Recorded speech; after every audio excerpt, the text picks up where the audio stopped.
ദൈവ തിരുനാമത്തിന് മഹത്വം ഉണ്ടാകട്ടെ. വിവിധ സ്ഥലങ്ങളിലായി എന്നെ ശ്രമിക്കുന്ന എല്ലാ ബഹുമാന്യ ശ്രോതാക്കൾക്കും വീണ്ടും എൻ്റെ സ്നേഹവന്ദനം. ഈ സമയത്ത്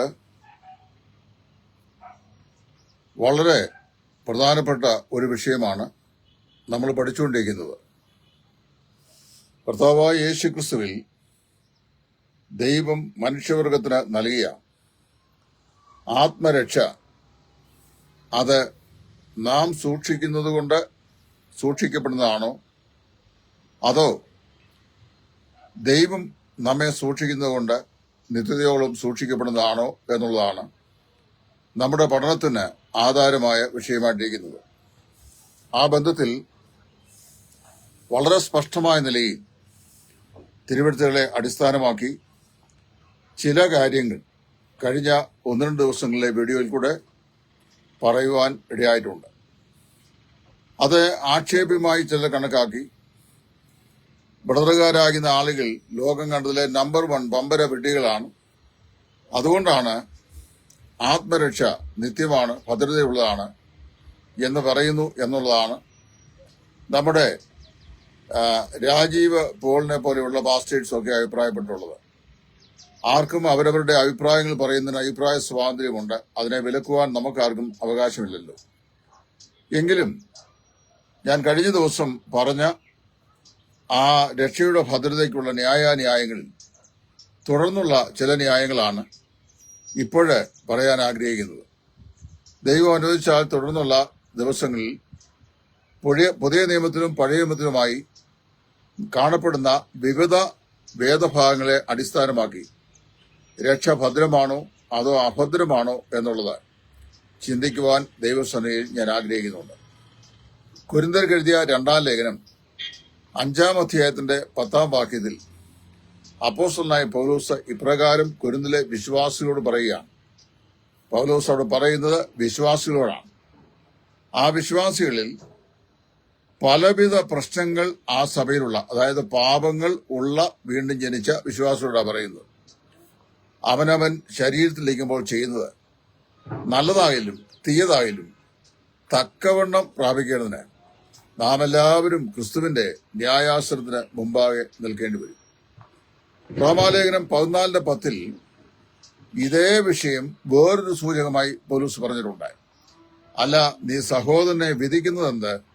നാം എല്ലാവരും ദൈവത്തിന്റെ ന്യായാസനത്തിന് മുമ്പാകെ നിൽക്കേണ്ടി വരും. ഇവിടെ 2 കാര്യങ്ങളാണ് കർത്താവ് പൗലോസ് പറയുന്നത്. ഒന്ന് ക്രിസ്തുവിന്റെ ന്യായാസനം, മറ്റേത് ദൈവത്തിന്റെ ന്യായാസനം. എന്തുകൊണ്ടാണ് ഈ 2 പദപ്രയോഗങ്ങൾ റോമരോടും കൊരിന്ത്യരോടും പറയുമ്പോൾ വ്യത്യസ്തപ്പെടുത്തി പൗലോസ് പറഞ്ഞത് എന്ന് ഞാൻ പിന്നാലെ പറയാം.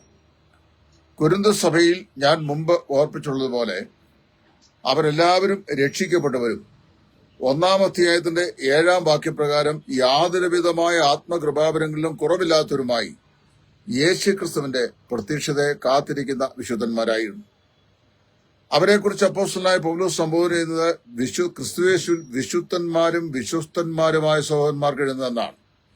ഞാൻ അതിശയിച്ചു പോയിട്ടുണ്ട്.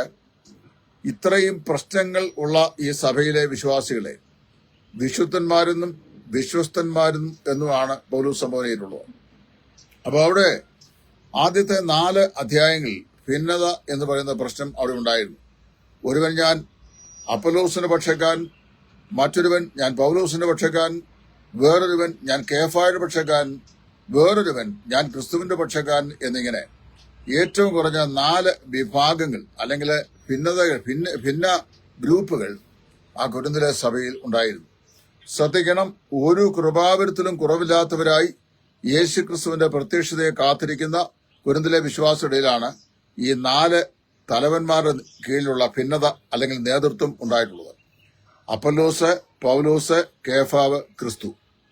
ഇത് കഴിഞ്ഞ് 5-ാം അധ്യായത്തിലേക്ക് വരുമ്പോൾ സ്വന്തം അപ്പന്റെ ഭാര്യയെ സ്റ്റെപ്പ് മദറിനെ ഭാര്യയായി സ്വീകരിച്ച ഒരു സഹോദരനെ കുറിച്ച് വായിക്കുന്നു. അവനെ ദുഷ്ടൻ എന്ന് തന്നെയാണ് പൗലോസ് സംബോധിക്കുന്നത്. ആ ദുഷ്ടനെ നിങ്ങളുടെ കയ്യിൽ നിന്ന് നീക്കിക്കളവീൻ. എന്നിട്ടും അവനെക്കുറിച്ച് നിങ്ങൾ ഇതുവരെ ലജ്ജിച്ചിട്ടില്ല അല്ലെങ്കിൽ മാനസാന്തരപ്പെട്ടില്ല എന്ന് സഭയെ കുറ്റപ്പെടുത്തുകയും ചെയ്യുന്നു. അപ്പൊ ആദ്യത്തെ 4 അധ്യായങ്ങൾ ഭിന്നത എന്ന് പറയുന്ന പ്രശ്നം, 5-ാം അധ്യായത്തിൽ ദുർനടപ്പ് എന്ന പ്രശ്നം കൊരിന്തിലെ വിശ്വാസികളുടെ ഇടയിലുള്ള കാര്യമായി പറയുന്നത്. അപ്പൊ ഈ പാപം ചെയ്യുന്നവൻ സ്വർഗരാജ്യം അവകാശമാക്കിയില്ല എന്നും രക്ഷിക്കപ്പെട്ട് കഴിഞ്ഞാൽ പിന്നെ ഒരു പാപവും ചെയ്യുന്നില്ല എന്നും പാപം ചെയ്താൽ അവർ രക്ഷ അപ്പോഴേ അവനെ നഷ്ടപ്പെട്ടു പോകുമെന്നും പഠിപ്പിക്കുന്ന ആളുകൾക്കുള്ള മറുപടിയാണ് ഈ പറയുന്നത്. 5-ാം അധ്യായത്തിൽ ദുർനടപ്പ്. 6-ാം അധ്യായത്തിൽ കോടതി വ്യവഹാരം, സഹോദരന്മാർ നമ്മൾ അന്യോന്യം വ്യവഹരിക്കുക. 7-ാം അധ്യായത്തിൽ വിവാഹമോചനം, പിന്നെ സെലിബസി അതായത് സന്യാസം ഇത്യാദി വിഷയങ്ങളെക്കുറിച്ച് പൗലോസ് കൈകാര്യം ചെയ്യുന്നു.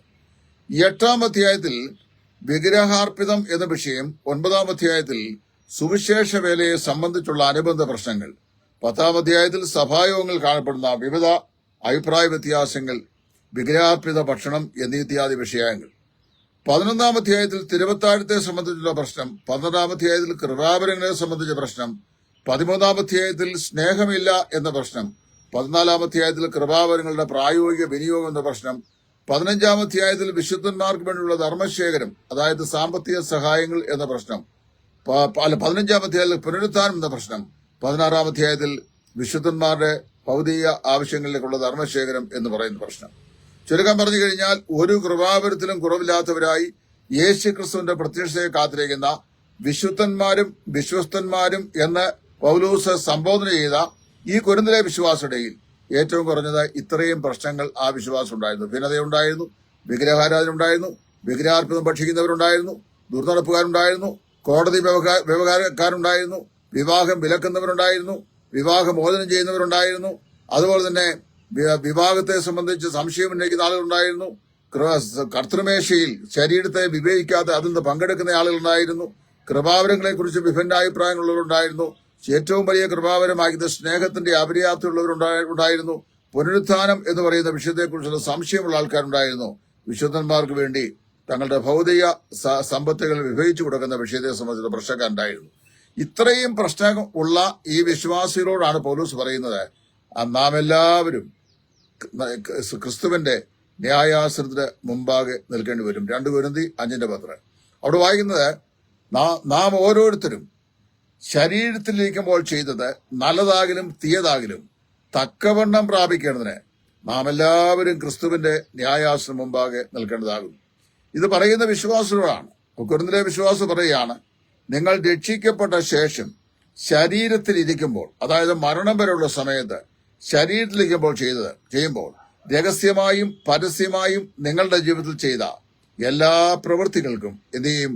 കർത്താവിന്റെ ന്യായാസനത്തിന് മുമ്പാകെ നിങ്ങൾ നിന്ന് കണക്ക് കൊടുക്കേണ്ടതായി വരും.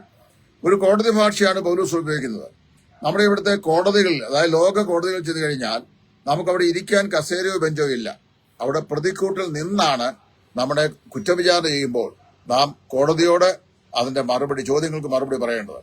അതേ ഭാഷാ പ്രയോഗമാണ് പൗലോസ് ഗ്രീക്ക് ലാംഗ്വേജിലും അവിടെ ഉപയോഗിച്ചിരിക്കുന്നത്. നാം എല്ലാവരും ക്രിസ്തുവിന്റെ ന്യായാസനത്തിന് മുമ്പാകെ നിൽക്കേണ്ടി വരും. അത് പറയുന്ന പൗലോസ് ഉൾപ്പെടെയുള്ള ആളുകളെ കുറിച്ചാണ്. നാം എല്ലാവരും എന്നാ പറയുന്നത്. കൊരിന്തിലെ വിശ്വാസികളും പൗലോസുമുള്ള എല്ലാ വിശ്വാസികളും ക്രിസ്തുവിന്റെ ന്യായാസനം മുമ്പാകെ നിൽക്കേണ്ടി വരും. ഈ രക്ഷ എന്ന് പറയുന്നത് ഏതെങ്കിലും പാപം ചെയ്താൽ ഉടനടി നഷ്ടപ്പെട്ടു പോകുന്ന ഒന്നാണെങ്കിൽ, അല്ലെങ്കിൽ യേശു ക്രിസ്തുവിൽ ദൈവം മനുഷ്യവർഗം നൽകിയ ആത്മരക്ഷ എന്ന് പറയുന്നത് സുസ്ഥിരതയില്ലാത്ത, ഭദ്രതയില്ലാത്ത, ഉറപ്പില്ലാത്ത, നിശ്ചയദാർഢ്യതയില്ലാത്ത ഒരു രക്ഷയാണെങ്കിൽ പിന്നെ എന്തിനാണ് നമ്മൾ ക്രിസ്തുവിന്റെ ന്യായാസനം മുമ്പാകെ നിൽക്കേണ്ടി വരുന്നത്? ഈ ഭൂമിയിൽ വെച്ച് തന്നെ ആ രക്ഷ നഷ്ടപ്പെട്ടു പോകുമല്ലോ. എന്ന് മാത്രമല്ല, നാം കർത്താവിന്റെ സന്നിധി നിൽക്കുമ്പോൾ രക്ഷിക്കപ്പെട്ട ശേഷം മരണം വരെ, ശ്രദ്ധ കേൾക്കണം, രക്ഷിക്കപ്പെട്ട ശേഷം മരണം വരെ ഈ ശരീരത്തിൽ വസിക്കുമ്പോൾ ചെയ്തു പോയ എല്ലാ തെറ്റുകൾ, അത് നല്ലതാകിലും തീയതാകിലും, നന്മയായതാണ് നമ്മൾ ചെയ്തെങ്കിൽ അതിനും, തിന്മയായതാണ് നമ്മൾ ചെയ്തെങ്കിൽ അതിനും ന്യായവിസ്താരം ചെയ്ത് തക്കതായ പ്രതിഫലം നൽകേണ്ടതിന് വേണ്ടി കർത്താവ് സ്ഥാപിക്കുന്ന ന്യായാസനത്തിന്റെ പേരാണ് ക്രിസ്തുവിന്റെ ന്യായാസനം. അതിന് ജഡ്ജ്മെന്റ് സീറ്റ് ഓഫ് ക്രൈസ്റ്റ് എന്നും ബീമാ സീറ്റ് എന്നും പുതിയ നിയമത്തിൽ പഠിപ്പിക്കുന്നുണ്ട്. അപ്പൊ നമ്മളെല്ലാവരും നിൽക്കേണ്ടി വരും. ഇപ്പൊ നിങ്ങളോട് സംസാരിക്കുന്നത് ഞാൻ ഉൾപ്പെടെ, ഞാൻ എന്റെ 9ാമത്തെ വയസ്സിൽ രക്ഷിക്കപ്പെട്ട ആളാണ്. എങ്കിലും കോപം, അതുപോലെ ക്രോധം, ദേഷ്യം, പിന്നെ ഇങ്ങനെയുള്ള പെറുപെറുപ്പ്, പല പാപങ്ങളും എന്റെയൊക്കെ ജീവിതത്തിലുണ്ട്. ഇല്ലെന്ന് ഞാൻ പറയില്ല. പരിശുദ്ധനായ ഒരു മനുഷ്യനല്ലോ ഞാൻ. ജഡത്തിൽ ജീവിക്കുന്ന എന്നിൽ എന്ന് വെച്ചാൽ എന്റെ ജഡത്തിലൊരു നന്മയും വസിക്കുന്നില്ലെന്നാ പൗലോസ് റോമർ 7:7 പറയുന്നത്. നന്മ ചെയ്യുവാൻ ഇച്ഛിക്കുന്ന ഞാൻ ഇച്ഛിക്കാത്ത തിന്മയത്രേ ചെയ്യുന്നത്. അങ്ങനെ ഇച്ഛിക്കാത്ത തിന്മ ഞാൻ ചെയ്തെങ്കിൽ എന്നിൽ പാപത്തിന്റെ പ്രകൃതം, അതായത് the law of sin is dwelling in me, എന്നിൽ പാപത്തിന്റെ പ്രകൃതം ഉണ്ട് എന്ന് ഞാൻ മനസ്സിലാക്കുന്നു. എന്നിട്ട് പൗലോസ് പറയുകയാണ്, അയ്യോ ഞാൻ അരിഷ്ട മനുഷ്യൻ, ഈ മരണത്തിന് അധീനമായ ശരീരത്തിൽ എന്നെ ആർ വിടുവിക്കും. അപ്പൊ ഇവിടെ മനസ്സിലാക്കേണ്ട വിഷയം, നാം എല്ലാവരും ഈ ഭൂമിയിൽ ജീവിക്കുമ്പോൾ നമ്മുടെ ആത്മാവ് കർത്താവായ യേശു ക്രിസ്തുവിന്റെ കൃപയാലും അവിടുത്തെ കാൽവരിലെ ബലിമരണത്താലും രക്തച്ചൊരിച്ചിലാലും വീണ്ടെടുക്കപ്പെട്ട് നമ്മുടെ ജീവൻ ക്രിസ്തുവോടുകൂടെ ദൈവത്തിൽ മറഞ്ഞിരിക്കുന്ന അനുഭവത്തിലാണ് നമ്മുടെ ആത്മാവ് സംബന്ധമായി നാം ആയിരിക്കുന്നതെങ്കിലും ശരീരത്തിലാണ് ഭൂമിയിൽ നമ്മൾ ജീവിക്കുന്നത്. ശരീരത്തിൽ ജീവിക്കുമ്പോൾ നമ്മൾ വാസ്തവത്തിൽ എത്രയോ പാപങ്ങൾ ചെയ്യുന്നുണ്ട്. വാക്കുകൾ കൊണ്ടും പ്രവൃത്തികൾ കൊണ്ടും ഒക്കെ ചെയ്യുന്നുണ്ട്, നിരൂപണങ്ങൾ കൊണ്ട് ചെയ്യുന്നുണ്ട്.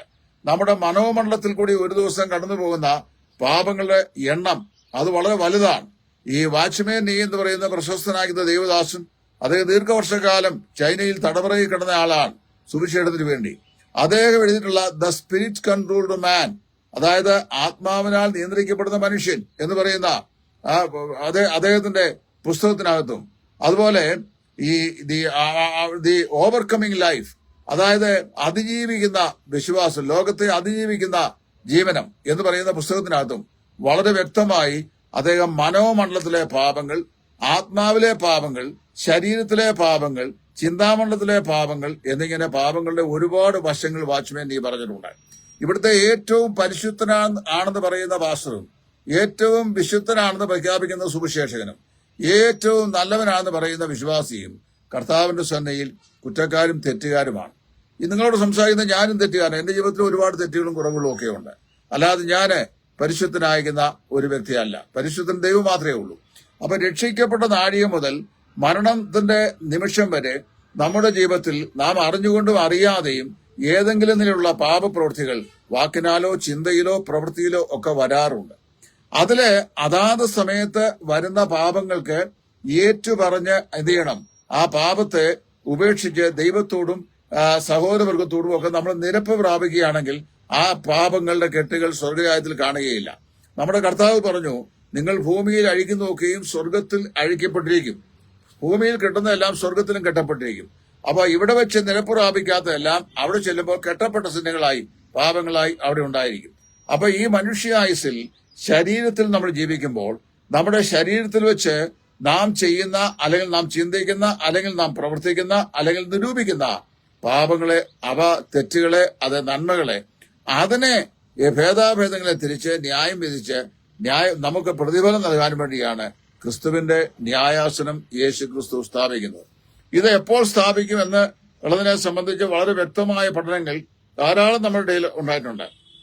അത് പൊതുവെ നാം വിശ്വസിക്കുന്നത് കർത്താവ് താൻ ഗംഭീരനാഥത്തോടും പ്രധാന ദൂതന്റെ ശബ്ദത്തോടും ദൈവത്തിന്റെ കാലത്തോടും സ്വർഗത്തിൽ ഇറങ്ങി വരുമ്പോൾ ക്രിസ്തുവിൽ മരിച്ചവരായ വിശുദ്ധന്മാർ പുനരുദ്ധാനം ചെയ്യുകയും ജീവനോട് ശേഷിക്കുന്നവർ രൂപാന്തര ശരീരികളായി പുനരുദ്ധാനം ചെയ്യപ്പെട്ട വിശുദ്ധന്മാരോടുകൂടെ ആകാശമേഘങ്ങൾ കർത്താവിനെ എതിരേൽപ്പാൻ എടുക്കപ്പെടും.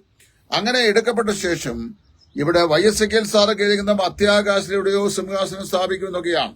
പക്ഷെ ഇത് എവിടെയാണ് സ്ഥാപിക്കുന്നതെന്ന് എനിക്കറിയാൻ വയ്യ. ഞാൻ അതിനെക്കുറിച്ച് വായിച്ചിരുന്ന ഒരു പിടിയും കിട്ടിയിട്ടില്ല. അതുകൊണ്ട് വ്യക്തമായി വേദപുസ്തകത്തിൽ ഇന്ന സ്ഥലം എന്ന് പറഞ്ഞിട്ടില്ലാത്ത സ്ഥിതിക്ക് മധ്യാകാശത്തിലാണോ, മൂന്നാം സ്വർഗത്തിലാണോ, അതോ സ്വർഗാദി സ്വർഗത്തിലാണോ, അല്ലെ സ്വർഗങ്ങളിലെ ഏതെങ്കിലും മറ്റൊരു പ്രവിശ്യയിലാണോ, ഇനി ആ വാനമണ്ഡലത്തിലാണോ ഈ ന്യായാസനം സ്ഥാപിക്കുന്നത് എന്നൊന്നും വേദപുസ്തകത്തിൽ പറഞ്ഞിട്ടില്ല. ഒരു കാര്യം പറഞ്ഞിട്ടുണ്ട്, സഭ എടുക്കപ്പെട്ട ശേഷം സഭയുമായി കർത്താവായ യേശു ഭൂമിയിലേക്ക് രാജാവായി വാഴുവാൻ വരുന്നതിന് മുമ്പ്, അല്പം കൂടെ വ്യക്തമായി പറഞ്ഞു കഴിഞ്ഞാൽ, സഭയുടെ ഉൽപ്രാപണം മുതൽ പിന്നെ മഹാപീഡന കാലത്തിന്റെ അന്ത്യം വരെയുള്ള മനുഷ്യന്റെ കണക്കൂട്ടലിലെ 7 സംവത്സര കാലത്തിന്റെ ഉള്ളിൽ സഭയുടെ ന്യായവിസ്താരം ക്രിസ്തുവിന്റെ ന്യായാസനം മുമ്പാകെ പൂർത്തീകരിക്കപ്പെട്ടിരിക്കുകയും ഓരോരുത്തരും അവനവന്റെ പ്രവൃത്തിക്ക് തക്കതായ പ്രതിഫലം കൊടുക്കുകയും ചെയ്യും. ഇത് മനുഷ്യൻ അവന്റെ രക്ഷിക്കപ്പെട്ടതിന് ശേഷമുള്ള ജഡജീവിതത്തിൽ അവന്റെ ജീവിതത്തിൽ നന്മയോ തിന്മയോ ചെയ്തതിനെ വെളിവാക്കി. അത് കൊരിന്ത്യരിൽ തന്നെ അപ്പോസ്തലൻ പറയുന്നുണ്ട്. എന്താണ് ഇവിടെ സംഭവിക്കുന്നത്? അവൻ ഇരുട്ടിൽ മറഞ്ഞിരിക്കുന്നത് വെളിച്ചത്താക്കി മനുഷ്യന്റെ ഹൃദയ വിചാരങ്ങളെ വെളിപ്പെടുത്തി കൊടുക്കും. അതായത് ഇരുട്ടിൽ മറഞ്ഞിരിക്കുന്ന കാര്യങ്ങളെ വെളിപ്പെടുത്തി മനുഷ്യന്റെ ഹൃദയ വിചാരങ്ങളെ അന്ന് വെളിപ്പെടുത്തും. അതാണ് അവിടെ വെളിപ്പെടാനായിട്ട് പോകുന്നത്. എന്നാൽ അങ്ങനെ അതിനെക്കുറിച്ചൊക്കെ ഒരുപാട് സ്റ്റഡീസ് ഒക്കെ നമ്മുടെ ആൾ ചെയ്തിട്ടുണ്ട്. എന്നാൽ അതിന്റെ വിശദാംശങ്ങളിലേക്കൊന്നും ഇപ്പൊ ഞാൻ പോകുന്നില്ല. അപ്പൊ ഞാനിവിടെ പറയാൻ ആഗ്രഹിക്കുന്ന വിഷയം, ക്രിസ്തുവിന്റെ ന്യായാസനം എന്ന് പറയുന്ന ഒരു സംവിധാനമുള്ളത് വിശ്വാസികളായ നമ്മുടെ ജീവിതത്തിൽ രക്ഷിക്കപ്പെട്ട ശേഷവും പാപങ്ങളോ തെറ്റുകളോ കുറവുകളോ ഒക്കെ സംഭവിക്കാൻ സാധ്യതയുള്ളതുകൊണ്ടും ആ പാപങ്ങൾക്കോ തെറ്റുകൾക്കോ കുറവുകൾക്കോ ഒക്കെ കർത്താവിന്റെ നീതിക്ക് അനുസരണമായി താൻ തന്റെ സിംഹാസനം മുമ്പാകെ നമ്മെ വിളിച്ചു വരുത്തി അവിടെ വെച്ച് ന്യായവിസ്താരം ചെയ്ത് നമുക്ക് പ്രതിഫലം നൽകേണ്ടതിനുമായി ദൈവം വെച്ചിരിക്കുന്ന സ്ഥലമാണ്. അതുകൊണ്ട് അതിൽ രക്ഷ നഷ്ടപ്പെടും എന്നുണ്ടെങ്കിൽ പിന്നെ അതിന്റെ ആവശ്യമില്ല, അവിടെ വരികയില്ല, നഷ്ടപ്പെടുന്നവർ അവിടെ എത്തിച്ചേരുകയില്ലോ. അപ്പൊ രക്ഷ നഷ്ടപ്പെടാത്ത വിശുദ്ധന്മാരാണ് എന്ത് ചെയ്യുന്നത്? രക്ഷിക്കപ്പെട്ടവരായ ആളുകളാണ് ക്രിസ്തുവിന്റെ ന്യായാസനം മുമ്പാകെ ന്യായവിസ്താരത്തിനായി നിൽക്കുന്നത്. ഇവിടെ രണ്ട് പദപ്രയോഗങ്ങൾ പൗലോസുണ്ട്. റോമരോടും കൊരിന്ത്യരോടും ഒരേ കാര്യം പറയുമ്പോൾ രണ്ട് പദപ്രയോഗങ്ങൾ പൗലോസ് മാറി വരുന്നു. ഒന്ന്, നാം എല്ലാവരും ക്രിസ്തുവിന്റെ ന്യായാസനം മുമ്പാകെ നിൽക്കേണ്ടി വരും എന്നാണ് 2 കൊരിന്ത്യർ 5:10 പറയുന്നത്. റോമർ 14:10 അതേ കാര്യം പറയുമ്പോൾ, അല്ല, നീ സഹോദരനെ വിധിക്കുന്നത് എന്ത്? നാം എല്ലാവരും ദൈവത്തിന്റെ ന്യായാസനം മുമ്പാകെ നിൽക്കേണ്ടി വരും. What is the difference between the judgement seat of Christ and judgement seat of God? അത് നമ്മൾ പ്രത്യേകം മനസ്സിലാക്കണം. നമ്മുടെ കർത്താവായ യേശു ക്രിസ്തുവിനെ കുറിച്ച് പറയുന്നത് അവൻ അനേകം സഹോദരന്മാരിൽ ആദ്യജാതനാകുന്നു എന്നാണ്. എന്ന് പറഞ്ഞു കഴിഞ്ഞാൽ കർത്താവായ യേശു നമ്മുടെയൊക്കെ ഒരു ജ്യേഷ്ഠ സഹോദരനാണ്. ആ നിലയിലാണ് ക്രിസ്തുവുമായി നമുക്കുള്ള ബന്ധം. അങ്ങനെ വരുമ്പോൾ അനുജൻ സഹോദരന്മാരായിരിക്കുന്ന നമ്മെ ന്യായം വിധിക്കുന്ന സമയത്ത് ഏതെങ്കിലും നമ്മെ നിലയിലുള്ള അനുകമ്പ കർത്താവിന് നമ്മുടെ ഉണ്ടായി പോകുമോ എന്നുള്ള ചിന്ത ഇല്ലാതിരിക്കേണ്ടതിനാണ് നാം എല്ലാവരും ദൈവത്തിന്റെ ന്യായാസനം മുമ്പാകെ നിൽക്കേണ്ടി വരും എന്ന് പൗലോസ് പറഞ്ഞു. അതിന്റെ ഗൗരവത്തെ കാണിക്കുകയാണ്. അതായത് പറഞ്ഞു കഴിഞ്ഞാൽ മരിച്ചതിന് ശേഷം ന്യായവിസ്താര സഭയുടെ മുമ്പാകെ നാം നിൽക്കുന്ന നിമിഷത്തില് നമ്മോട് ഏതെങ്കിലും നിലയിലുള്ള ഒരു വ്യക്തിപരമായ പരിഗണന സ്വർഗത്തിന് ഉണ്ടായിരിക്കുകയില്ല. ഭൂമിയിലായിരുന്നപ്പോൾ രക്ഷിക്കപ്പെട്ട ശേഷം ഞാനും നിങ്ങളും എന്ത് ചിന്തിച്ചു, എന്ത് ചെയ്തു, എന്ത് പ്രവർത്തിച്ചു, എന്ത് നിരൂപിച്ചു എന്നതിനെ അടിസ്ഥാനമാക്കി ദൈവം എന്നെയും നമ്മെ ന്യായം വിധിക്കും. അപ്പൊ വാസ്തവത്തില് ഒരു വ്യക്തിയുടെ രക്ഷ നഷ്ടപ്പെട്ടു പോകുന്നു എന്ന് പഠിപ്പിച്ചു കഴിഞ്ഞാൽ വാസ്തവത്തില് ക്രിസ്തുവിന്റെ ന്യായാസനത്തിന്റെ ആവശ്യം വരുന്നില്ല. അപ്പൊ ഞാൻ മനസ്സിലാക്കുന്നിടത്തോളം എന്റെ ഈ ഉപദേശ വിഷയമായ ഈ പ്രസന്റേഷനെ എതിർക്കുന്ന ആളുകൾ എന്നോടുള്ള ശത്രുത കൊണ്ട് എതിർക്കുന്നു എന്ന് ഞാൻ വിശ്വസിക്കുന്നില്ല. മറിച്ച് ഞാൻ പറയുന്ന ഈ യാഥാർത്ഥ്യങ്ങളെ ഗ്രഹിക്കുന്നതിൽ അവരുടെ ബുദ്ധിക്കുണ്ടായിട്ടുള്ള മാന്യത കൊണ്ട് അവരെ ഇതിനെ എതിർക്കുന്നു എന്ന് മാത്രമേ ഉള്ളൂ. എബ്രായ വിശ്വാസിയുടെ അപ്പോസ്തലനായ പൗലോസ് പറയുകയാണ്, നിങ്ങൾ വാസ്തവത്തിലെ കാലപ്പഴക്കം നോക്കിയാൽ ഉപദേഷ്ടാക്കന്മാരായി തീരേണ്ടവരാണ്. എന്നിട്ടും നിങ്ങളെ ഇപ്പോഴും ഉപദേശത്തിന്റെ ബാലപാഠങ്ങൾ നിങ്ങൾക്ക് പറഞ്ഞു തരുവാൻ ആവശ്യമായിരുന്നു. കട്ടിയായുള്ള ആഹാരമല്ല, പാലത്രേ നിങ്ങൾക്ക് കൊടുപ്പാൻ ആവശ്യം. കട്ടിയായ ആഹാരം എന്ന് പറയുന്നത് തികഞ്ഞ പക്വതയുള്ളവർക്ക് മാത്രം പ്രയോജനപ്പെടുന്ന ഒന്നാണ്. എന്ന് പറഞ്ഞാൽ എന്റെ അർത്ഥം എന്നറിയാമോ? രക്ഷ എന്താണെന്ന് വളരെ വ്യക്തമായി പഠിക്കുന്ന ആളുകൾക്കാണ് രക്ഷയുടെ ഭദ്രത എന്താണെന്ന് മനസ്സിലാക്കാനായിട്ട് സാധിക്കുന്നത്. ഈ രക്ഷ എന്താണെന്ന് മനസ്സിലാക്കാതെ രക്ഷയുടെ ഭദ്രതയെക്കുറിച്ച് പറഞ്ഞിട്ട് വല്ല കാര്യമുണ്ടോ? അത് മൈക്കിൾ ഫാരഡയെ കുറിച്ച് ഞാൻ ഒരിക്കൽ പറഞ്ഞാണ്. അദ്ദേഹം അറിയപ്പെട്ട ഒരു സയന്റിസ്റ്റ് ആയിരുന്നു. മൈക്കിൾ ഫാരഡെ മരിക്കുന്ന സമയത്ത് ആ മരണനിമിഷത്തിന് അന്ത്യനിമിഷം വരെയും അദ്ദേഹം സുബോധശീലനായിട്ടാണ് തന്റെ കിടക്കയിൽ കിടന്നിരുന്നത്. ആ സമയത്ത് അദ്ദേഹത്തെ ചുറ്റിപ്പറ്റി തന്റെ അന്ത്യനിമിഷത്തിന്, തന്റെ യാത്ര ആ സമയത്ത് അന്ത്യനിമിഷത്തിന് സാക്ഷ്യം വഹിക്കുവാൻ തന്നോടുകൂടെ ലബോറട്ടറിയിൽ പ്രവർത്തിച്ചുകൊണ്ടിരുന്ന നിരവധി യുവ സയന്റിസ്റ്റുകൾ ആ മരണക്കിടക്കയുടെ സമയം ഉണ്ടായിരുന്നു. അദ്ദേഹത്തിന്റെ അവസാന നിമിഷം വന്നു കഴിഞ്ഞപ്പോൾ അവസാന നിമിഷം വരെയും സുബോധശീലനായി കിടന്നിരുന്ന മൈക്കിൾ ഫാരഡെയോട് ഈ ഒരു സയന്റിസ്റ്റ് ഇപ്രകാരം ചോദിച്ച ഇങ്ങനെയാണ്, സർ, നിങ്ങളെ മരിക്കാനുള്ള സമയം ആയിരിക്കുന്നു, അത് നിങ്ങൾക്ക് തന്നെ അറിയാമല്ലോ. What is your speculation about your life after death? അതായത് മരണശേഷമുള്ള നിങ്ങളുടെ ജീവിതത്തെക്കുറിച്ചുള്ള നിങ്ങളുടെ നിഗമനം എന്താണ് എന്ന് ചില സയന്റിസ്റ്റുകൾ അദ്ദേഹത്തോട് ചോദിച്ചു. ആ കിടക്കയിൽ, തന്റെ മരണക്കിടക്കയിൽ അന്ത്യനിമിഷത്തിന്റെ നിമിഷങ്ങൾ എണ്ണിക്കൊണ്ടിരിക്കുന്ന മൈക്കിൾ ഫാരഡെ ഒരു ചെറുപുഞ്ചിരിയോടെ അദ്ദേഹത്തോട് ചോദ്യം ചോദിച്ച ആളോട് പറഞ്ഞു, speculations are by none, but I have only certainty. എനിക്ക് നിഗമനങ്ങളൊന്നുമില്ല, എനിക്കുള്ളത് നിശ്ചയദാർഢ്യത മാത്രമാണ്. പ്രിയമുള്ളവരെ, ഞാനൊരു കാര്യം ഓർപ്പിക്കാം. രക്ഷിക്കപ്പെട്ട എല്ലാ ദൈവമക്കൾക്കും ഒരു നിശ്ചയദാർഢ്യതയുണ്ട്. എന്താണ് ആ നിശ്ചയദാർഢ്യത? ഇന്ന് കർത്താവായ യേശു ക്രിസ്തു പ്രത്യക്ഷനാകുകയോ അല്ല കർത്താവിന്റെ സന്നിധിയിലേക്ക് കർത്താവ് നമ്മൾ വിളിച്ചു മാറ്റപ്പെടുകയോ ചെയ്തു കഴിഞ്ഞാൽ നിശ്ചയമായും ശരീരത്തെ വേർപെടുന്ന ഞാൻ കർത്താവിനൂടെ ആയിരിക്കും എന്നുള്ള ആ ശുഭ പ്രത്യാശ, ആ ഉറപ്പിനെയാണ് രക്ഷയുടെ ഭദ്രത എന്ന് പറയുന്നത്. എന്താ അപ്പോസ്തലനായ പൗലോസ് ഫിലിപ്പിയാലിൽ പറയുന്നത്? Absent from the body and present with the Lord. ശരീരം വിട്ടാൽ വിട്ടുപിരിഞ്ഞ് കർത്താവിനോടുകൂടെ, ശരീരം വിട്ടാൽ എവിടെയാണ്? കർത്താവായ യേശു ക്രിസ്തുവിനോട് കൂടെ. അതാണ് ഒരു വിശ്വാസിയുടെ പ്രത്യാശ. എന്നാല് ആ പ്രത്യാശ ഉള്ളവരെയാണ് രക്ഷയുടെ ഉറപ്പുള്ള ആളുകൾ എന്ന് പറയുന്നത്. എനിക്ക് ആ നിശ്ചയദാർഢ്യത കർത്താവ് നൽകിയിട്ടുണ്ട്. ആ നിശ്ചയദാർഢ്യത എങ്ങനെ കിട്ടുന്നറിയാമോ? വാഗ്ദത്തം ചെയ്താൽ വാക്കുമാറാത്ത വിശ്വസ്തനായ കർത്താവ് നൽകിയതാണ്. വിശുദ്ധ വേദപുസ്തകം അങ്ങനെ പറയുന്നത്. എബ്രായലേഖനം 7 പറയുമ്പോൾ ആ പ്രത്യാശ നിങ്ങൾക്ക് ആത്മാവിന്റെ ഒരു നങ്കൂരം അത്രയെന്നാണ് പൗലോസ് പറയുന്നത്. എന്താണ്? കർത്താവായ ഈ ശരണത്തിനായി കർത്താവിലേക്ക് ഓടി വന്ന നാം വാക്കുമാറാത്തതും ദൈവത്തിന് പോഷ്ക്ക് പറയുവാൻ കഴിയാത്തതുമായ 2 കാര്യങ്ങളാൽ ഉറപ്പിക്കപ്പെടുന്നു. ആ 2 കാര്യങ്ങൾ ഒന്ന് പറയും. അതെന്താണ് ആ ഉറപ്പെന്ന് പറയുന്നത്? എന്താണ്? ഇവിടെ ശരണത്തിനായി ഓടി വന്നത് എന്ന വാക്കിന്റെ അർത്ഥം രക്ഷയ്ക്കായി കർത്താവിലേക്ക് വന്നവർ എന്നുള്ള അർത്ഥമാണ്. അപ്പൊ ശരണത്തിനായി അവന്റെ അടുക്കിലേക്ക് ഓടി വന്ന നാം ദൈവത്തിന് പോഷ്ക്ക് പറയുവാൻ കഴിയാത്ത, ദൈവം ഒരിക്കലും പോഷ്ക്ക് പറയുന്നവനല്ല, അവൻ സത്യം മാത്രമാണ്. നമ്മുടെ കർത്താവായ യേശു ക്രിസ്തു സത്യദൈവവും നിത്യജീവനുമാകുന്നു. ദൈവത്തിന് പോഷ്ക്ക് പറയുവാൻ കഴിയാത്ത ആ ഉറപ്പേറിയ വാഗ്ദത്തത്താൽ അത് ഉറപ്പിച്ചെന്നിരിക്കുകയാണ്. ആ ഉറപ്പ്, ആ വാഗ്ദത്തം നമുക്കെന്താണ്? ആ പ്രത്യാശ നമുക്ക് ആത്മാവിന്റെ ഒരു നങ്കൂരമത്രേ. ഏറ്റവും ഭാരമേറിയ ഒരു കപ്പനെയും ആ തിരമാലകൾ അലയടിക്കുന്ന കടലിൽ നേരെ നിൽക്കുവാൻ സഹായിക്കുന്നത് അതിന്റെ നങ്കൂരമാണ്. അതുപോലെ പ്രശ്നകലുഷിതമായ ഈ ലോക ജീവിതത്തിൽ നമുക്ക് ചുറ്റുപാടുമുള്ള പാപവും പാപപ്രകൃതവുമുള്ള ജീവിത സാഹചര്യങ്ങളിൽ നമുക്ക് പ്രത്യാശയോടും ധൈര്യത്തോടെ ഞാൻ യേശു ക്രിസ്തുവിൽ സുരക്ഷിതനാണ് എന്ന് ഉള്ള നിശ്ചയദാർഢ്യതയാണ് നമ്മുടെ പ്രത്യാശയുടെ നങ്കൂരം എന്ന് പറയുന്നത്. അത് പ്രത്യേകം നമ്മൾ മനസ്സിലാക്കുക. ലോകത്തിലെ നമ്മെ ഏറ്റവും അധികം സ്വാധീനിക്കുന്ന ഘടകം നമുക്ക് ദൈവം നൽകുന്ന പ്രത്യാശയാണ്. പ്രത്യാശയില്ലെങ്കിൽ നമുക്ക് ഒരിക്കലും അരനിമിഷം പോലും ജീവിക്കാനായിട്ട് സാധിക്കുകയില്ല. നിങ്ങൾക്കറിയാമല്ലോ, പണ്ട് നമ്മുടെ ഉപദേശിമാരൊക്കെ പ്രസംഗിച്ചപ്പോൾ പറഞ്ഞു വന്നൊരു കഥ ഞാൻ ഓർക്കുന്നുണ്ട്. നിശ്ചയമായും ആ കഥ നമ്മുടെ ജീവിതത്തിന്റെ എല്ലാ തലങ്ങളിലും നമുക്ക് രക്ഷയുടെ ഭദ്രതയ്ക്ക് സഹായകരമായ അല്ലെങ്കിൽ അതിനെ ദൃഷ്ടാന്തീകരിക്കുന്ന ഒരു കഥയായി പറയുവാൻ സാധിക്കും. ഒരിക്കലെ ഒരു ഷിപ്പില് ധാരാളം ആളുകൾ ബോർഡ് ചെയ്ത് ഒന്നിച്ച് ഷിപ്പിൽ യാത്ര ചെയ്തുകൊണ്ടിരിക്കുമ്പോൾ ആ ഷിപ്പിന്റെ ഓരോ മുറികളിലും ധാരാളം ആളുകളുണ്ട്. അപ്പൊ തന്നെ എന്ത് ചെയ്യുന്നു? ഡോക്കിൽ നിന്ന് ഒരു മെസ്സേജ് കിട്ടി. ഒരു വലിയ ഐസ്ബർഗ് ഈ ഷിപ്പിന് നേരെ ഒഴുകി വരുന്നു. ഒരു പക്ഷെങ്കിൽ ഈ ഐസ്ബർഗിൽ ഈ ഷിപ്പ് ഇടിച്ചിട്ട് അത് തകർന്ന് ഈ അറ്റ്ലാന്റിക്കിലേക്ക് നമ്മുടെ ജീവൻ നഷ്ടപ്പെടാൻ സാധ്യതയുണ്ട് എന്ന് ക്യാപ്റ്റൻ അദ്ദേഹത്തിന് ഡോക്കിൽ നിന്ന് ഒരു ഇൻഫോർമേഷൻ കൊടുത്തു കഴിഞ്ഞപ്പോൾ എല്ലാ ആളുകളും അലമുറയിട്ട് കരയാൻ തുടങ്ങിയിട്ട് അതിനകത്ത് ആകെപ്പാടെ അസ്വാസ്ഥ്യമുണ്ടായി. ഓരോ ആളുകളും നിരാശിതരായി. നിരാശ ഓരോരുത്തരുടെയും മുഖത്ത് തലം കെട്ടാൻ തുടങ്ങി. അപ്പോൾ ഒരു 8 വയസ്സോ 9 വയസ്സോ മാത്രം പ്രായമുള്ള ഒരു കുഞ്ഞ് അതിന്റെ മാതാവിനോട് ചേർന്ന് അതിന്റെ സൈഡിൽ ഈ ഷിപ്പിലിരിക്കുകയാണ്. ആ കുഞ്ഞിന് ഇതൊന്നും ഒരു വിഷയമല്ല. അപ്പൊ പലരും ചോദിച്ചു, മോളെ എന്താണ് നീ ഇങ്ങനെ അചഞ്ചലയായി ഇരിക്കുന്ന, എല്ലാവരും പരിഭ്രാന്തരായിരിക്കുകയാണല്ലോ എന്ന് പറഞ്ഞപ്പോ ആ കുഞ്ഞ് പറഞ്ഞറിയാവോ, my dad is the captain of the ship. എന്റെ ഈ കപ്പൽ ഓടിക്കുന്ന കപ്പിത്താൻ ആരാണ്? എന്റെ ഡാഡിയാണ്.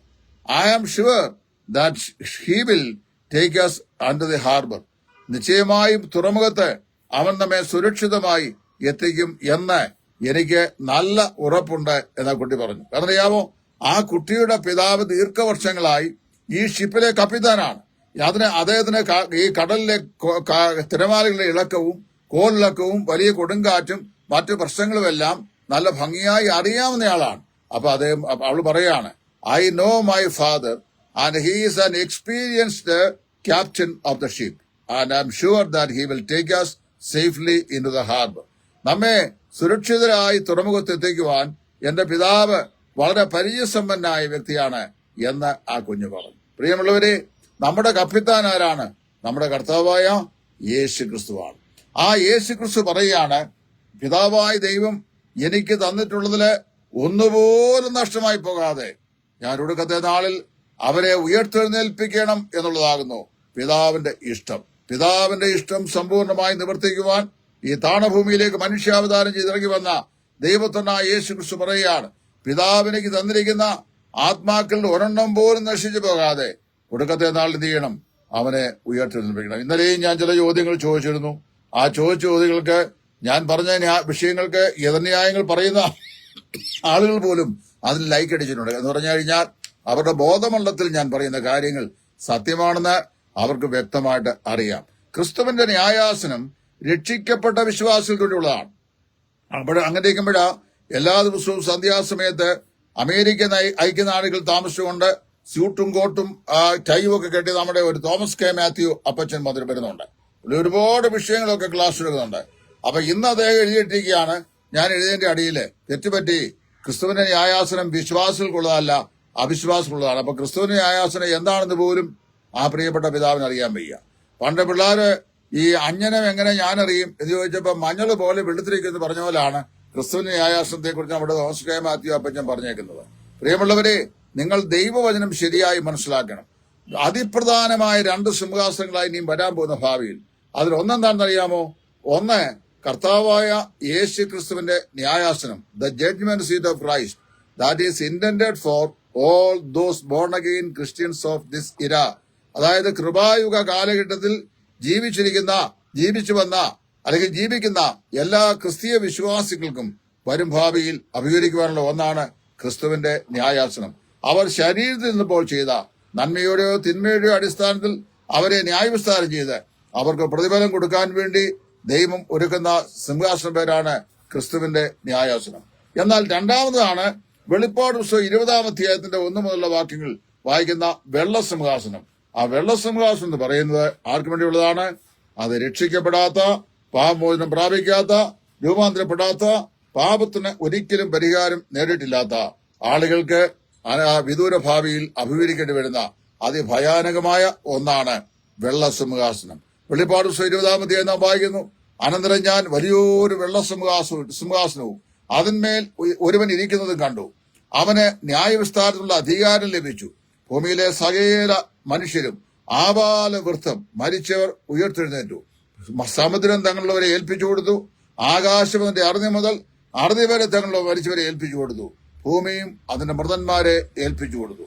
എന്ന് പറഞ്ഞാൽ കടലിൽ വീണ് മരിച്ചവരും ആകാശത്തിൽ അന്തരീക്ഷത്തിൽ വെച്ച് എരിഞ്ഞമർന്നവരും ഭൂമിയിൽ മരിച്ചടക്കപ്പെട്ടവരുമായ രക്ഷിക്കപ്പെടാത്ത സകല ആളുകളുടെയും ആത്മാക്കൾ ഉയർത്തെഴുന്നേറ്റു. വെള്ള സിംഹാസനത്തിന് മുമ്പാകെ പുസ്തകങ്ങൾ തുറന്നു. ജീവപുസ്തകം എന്നൊരു പുസ്തകവും തുറന്നു. ജീവപുസ്തകത്തിൽ പേരെഴുതി കാണപ്പെടാത്ത ഏവനെയും തീപ്പുകയിൽ തള്ളിയിട്ടു. ഈ തീപ്പുക തന്നെ 2-ാം മരണം. പ്രിയമുള്ളവരെ, ഇതിനെയാണ് നിത്യ നരക ശിക്ഷാവിധി എന്ന് പറയുന്നത്. അപ്പോൾ രക്ഷിക്കപ്പെടാത്തവർക്ക് ലഭിക്കാൻ പോകുന്ന ഭയാനകമായ ശിക്ഷാവിധിയാണ് വെള്ള സിംഹാസനം ലഭിക്കാൻ പോകുന്നത്. വെളിപ്പാട് പുസ്തകം 20-14 രക്ഷിക്കപ്പെട്ടവർ തങ്ങൾ ഭൂമിയിൽ ജീവിച്ചിരിക്കുമ്പോൾ തങ്ങളുടെ ശരീരത്തിൽ വെച്ച് അവർ വാക്കിനാലോ ചിന്തയിലോ പ്രവൃത്തിയിലോ നിരൂപണങ്ങളിലോ അവർ ചെയ്ത ഏത് പ്രവൃത്തിയും നന്മയാകട്ടെ തിന്മയാകട്ടെ തക്കവണ്ണം പ്രതിഫലം പ്രാപിക്കേണ്ടതിന് കർത്താവ് അവരെ ന്യായം വിധിക്കുന്ന ന്യായാസനമാണ് ക്രിസ്തുവിന്റെ ന്യായാസനം. അതായത് ജഡ്ജ്മെന്റ് സീറ്റ് ഓഫ് ക്രൈസ്റ്റ് എന്ന് പറയുന്നത് 2 Corinthians 5:10. ഇത് രക്ഷിക്കപ്പെട്ടവർക്കുള്ളതാണ്. രക്ഷിക്കപ്പെട്ടവർക്ക് ആർക്കും രക്ഷിക്കപ്പെട്ട ശേഷം ഒരു പാപവും ചെയ്യാൻ സാധിക്കാത്ത അവസ്ഥയിലാണ്, അല്ലെങ്കിൽ അവർ ചെയ്യത്തില്ല. അങ്ങനെ ചെയ്താൽ അവരുടെ രക്ഷ നഷ്ടപ്പെട്ടു പോകുന്നു പഠിപ്പിക്കുന്ന രക്ഷാഭദ്രതയില്ലാത്ത ആളുകളെ നിങ്ങളോട് ഞാൻ പറയുകയാണ്, ഈ ഭൂമിയിൽ വെച്ച് അവരെ രക്ഷിക്കപ്പെട്ടവർക്ക് ഒരു പാപവും ചെയ്യാൻ കഴിയാത്ത അവസ്ഥയാണെങ്കിൽ ക്രിസ്തുവിന്റെ ന്യായാസനത്തിന്റെ ആവശ്യം വരുന്നില്ല. കാര്യം ഇവിടെ പരിശുദ്ധന്മാരായി തീർന്നല്ലോ. പിന്നെ ഒരു തെറ്റും അവരുടെ ജീവിതത്തിൽ അത് സംഭവിക്കുന്നില്ലല്ലോ. എന്നാൽ ഇവിടെ അങ്ങനെ സംഭവിക്കുന്നു, അല്ലെങ്കിൽ സംഭവിക്കും എന്നുള്ളത് കൊണ്ടാണ് നിശ്ചയമായും ക്രിസ്തുവിന്റെ ന്യായാസനമുള്ളത്. ഇനി മറ്റൊരു വാക്കിനോട് പറഞ്ഞുകൊണ്ട് ഞാൻ അവസാനിപ്പിച്ചേക്കാൻ ദീർഘിപ്പിക്കുന്നില്ല. യോഹന്നാന്റെ 1-ാം ലേഖനം 2-ാം അധ്യായത്തിന്റെ 1-ാം വാക്യം. അവിടെ നാം ഇങ്ങനെ വായിക്കുന്നു, കുഞ്ഞുങ്ങളെ, നിങ്ങൾ പാപം ചെയ്യാതിരിക്കേണ്ടതിന് ഞാനിത് നിങ്ങൾക്ക് എഴുതുന്നു. The reason why Apostle John has been writing these epistles to the saints there. എന്തുകൊണ്ടാണ് യോഹന്നാൻ എഴുതുന്നത്? നിങ്ങൾ പാപം ചെയ്യാതെ ഇരിക്കേണ്ടതിന്. ദൈവവചനം നമുക്ക് നൽകപ്പെട്ടിരിക്കുന്നത് പാപം ചെയ്യാതെ വിശുദ്ധിയിൽ ജീവിക്കാൻ വേണ്ടിയാണ്. അത് വിശുദ്ധിയുടെ പ്രമാണമാണ് വേദപുസ്തകം എന്ന് പറയുന്നത്. അങ്ങനെ അതിനനുസരിച്ചാണ് നമ്മൾ ജീവിക്കുന്നത്. എന്നാൽ ഒരുവൻ പാപം ചെയ്തു എങ്കിലോ എന്ന് പറഞ്ഞാൽ there is possibility for every born again Christian to commit sin according to the circumstances. സാഹചര്യങ്ങൾക്കനുസൃതമായി പാപം ചെയ്തു പോകാൻ സാധ്യത ഓരോ വിശ്വാസിക്കും ഉണ്ടെന്നാണ് 1 യോഹന്നാൻ 2:1 വായിക്കുന്നത്. അതുകൊണ്ട് പാപം ചെയ്തു പോകാൻ സാധ്യതയുള്ള there is possibility and plausibility with a saint to commit sin at any moment in his life. അവന്റെ ജീവിതത്തിന്റെ ഏത് സമയത്തും പാപം ചെയ്തു പോകാനുള്ള സാധ്യതകളോ അവസരങ്ങളോ ഉണ്ട്. അങ്ങനെ ചെയ്തു പോയാൽ എന്ത് ചെയ്യണം? യേശു ക്രിസ്തു എന്ന നീതിമാനായ കാര്യസ്ഥൻ നമുക്ക് പിതാവിന്റെ വലതുഭാഗത്തുണ്ട്. We have an advocate who is Jesus Christ at the right hand side of Father, in heaven. What is the duty of an advocate? ഒരു അഡ്വക്കേറ്റിന്റെ ജോലി എന്താണ്?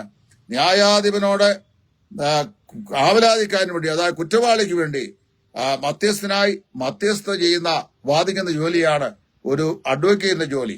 ഭൂമിയിൽ നമുക്കൊരു കേസോ അഭിപ്രായ വ്യത്യാസം ഉണ്ടെങ്കിൽ നമ്മളൊരു വക്കീലിനെ കൊണ്ടേൽപ്പിക്കും. ആ വക്കീലാണ് നമുക്ക് വേണ്ടി ന്യായാധിപനായിരിക്കുന്ന മജിസ്ട്രേറ്റിന്റെ മുമ്പാകെ വാദിക്കുന്നത്.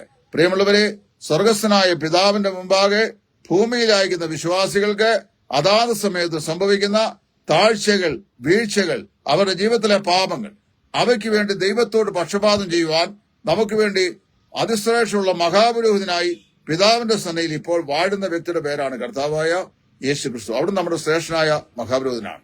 അപ്പൊ വിശ്വാസി രക്ഷിക്കപ്പെട്ട ശേഷം ഒരു പാപവും ചെയ്യുന്നില്ല, ഒരു പാപവും അവന്റെ ജീവിതത്തിൽ സംഭവിക്കുന്നില്ല എങ്കിൽ ക്രിസ്തുവിന്റെ ന്യായാസനം ആവശ്യമില്ല. 2, യേശു ക്രിസ്തുവിന്റെ മഹാപുരോഹിത ശുശ്രൂഷയും ആവശ്യമില്ല എന്ന് വരുന്നു. പക്ഷേ ക്രിസ്തു നമുക്ക് വേണ്ടി ഇപ്പോൾ മഹാപുരോഹിതനായി പക്ഷപാതം ചെയ്യുന്നു എന്നാണ് വേദോസ്തം പറയുന്നത്. അപ്പൊ തത്വത്തില് കർത്താവായ യേശു നമ്മിൽ ഓരോരുത്തർക്കും വേണ്ടി നിത്യമായി ദാനം ചെയ്ത ഭദ്രമായ രക്ഷ ഭദ്രമല്ല എന്ന് പഠിപ്പിക്കുന്നത് ക്രിസ്തുവിന്റെ മഹാപൗരോഹിത്യ ശുശ്രൂഷയെ തിരസ്കരിക്കുന്നതും ക്രിസ്തുവിന്റെ ന്യായാസനം എന്ന് പറയുന്ന ഏറ്റവും ഉറപ്പുള്ള ഭാവിയിലെ ആ ന്യായാസനം എന്ന് പറയുന്ന യാഥാർത്ഥ്യത്തെ തിരസ്കരിക്കുന്നതുമായിട്ടുള്ള ദോഷിക ഉപദേശമാണ്. ദയവായി ഈ രക്ഷാ ഭദ്രതയില്ലായ്മവാദം ഉപേക്ഷിച്ച് വേദപുസ്തകം വായിച്ച് വേദപുസ്തകം രക്ഷയെക്കുറിച്ച് എന്താണ് പറയുന്നത് പഠിക്കുവാൻ നിങ്ങൾക്ക് എല്ലാവർക്കും ഞാൻ ദൈവനാമത്തിൽ ബുദ്ധിപദേശം നൽകിക്കൊണ്ട് എന്റെ വാക്കിൽ നിന്ന് ഇപ്പോൾ തൽക്കാലം വിരമിക്കുന്നു. ദൈവം എല്ലാവരെയും അനുഗ്രഹിക്കട്ടെ. ക്രിസ്തുവിൽ നിങ്ങളുടെ ശുശ്രൂഷകൻ സുവിശേഷകൻ ടൈറ്റസ് ഫ്രം ഇടയാറുള്ള. Thank U.